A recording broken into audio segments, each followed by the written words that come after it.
খবর 24 সাথে আপনাকে স্বাগত। নতুন নতুন খবর জানার জন্য আমাদের চ্যানেলে চোখ রাখুন। মহিলা বন আধিকারিককে হুমকি দিয়ে খুইয়েছিলেন মন্ত্রিত্ব, এবার আবারও হুমকি দিয়ে জড়ালেন বিতর্কে রাজ্যের প্রাক্তন মন্ত্রী অখিল গিরি। বড় রাস্তার তৃণমূলের বিধায়ক উত্তম বারিকের অনুগামীদের উদ্দেশ্যে তিনি বলেছেন, বোম চার্জ করে দেব। কেন বললেন অখিল? কি নিয়ে ঘটনার সূত্রপাত? কাঁথি কোঅপারেটিভ ব্যাংক নিয়ে পূর্ব মেদিনীপুর জেলায় কার্যত আড়াআড়ি ভাগ তৃণমূলের দুই শিবিরে। সোমবারই দুই শিবিরের অশান্তির ছবি ধরা পড়েছিল মনোনয়ন তোলাকে ঘিরে।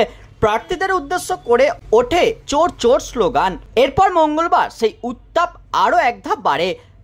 কাঁথি কোঅপারেটিভ ব্যাংকের মনোনয়ন জমার প্রস্তুতি ঘিরে দুই পক্ষের উত্তম বারিক ও অখিল গিরির গোষ্ঠীর মধ্যে বচসা চড়ায়।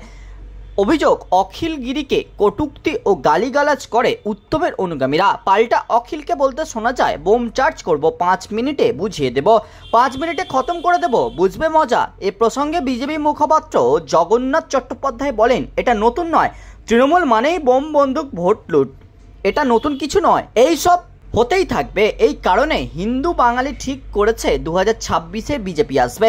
এ প্রসঙ্গে জেলার পর্যবেক্ষক রাজীব বন্দ্যোপাধ্যায় কার্যত গোল গোল উত্তর দিয়েছেন। এই নিয়ে কোনো কথাই বলেননি, শুধু বলেন কাকে উদ্দেশ্য করে কি বলেছে আমি জানি না, আমি তো দেখেছি উভয়ে একে অপরকে কোলাকুলি করেছে, তাই এই নিয়ে আরও কোনো কিছু বলতে চাই না। রিপোর্ট, খবর 24/7।